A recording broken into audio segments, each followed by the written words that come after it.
अस्सलाम वालेकुम my YouTube family, कैसे हो आप लोग। अल्लाह पाक आपको खुश रखे, आपकी ज़िंदगी में बहुत सारी खुशियां हो। आज मैं बनाना शेयर करूंगी मज़ेदार बैंगन के पकोड़े। ये मैंने लिया है एक बैंगन, इस तरह से काट लेंगे गोल शेप में, पतले पतले से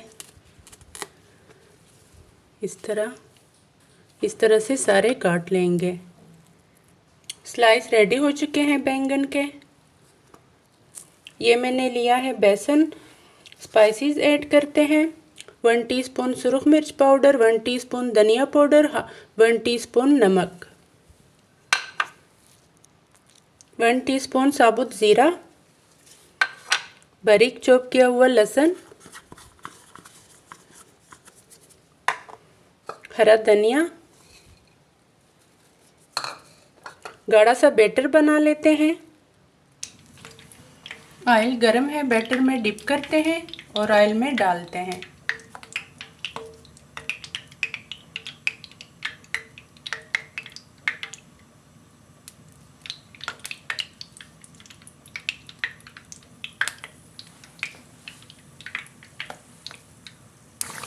पकोड़ों की साइड चेंज करते हैं।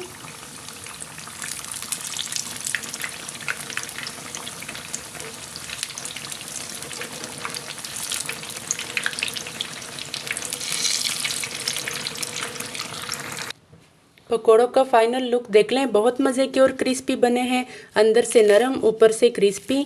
अगर आप मेरे चैनल पर नए हैं तो प्लीज़ मेरे चैनल को सब्सक्राइब करें, वीडियो को लाइक और शेयर करें। यह आपकी तरफ से सपोर्ट होती है, प्यार मोहब्बत होती है। अल्लाह हाफिज़।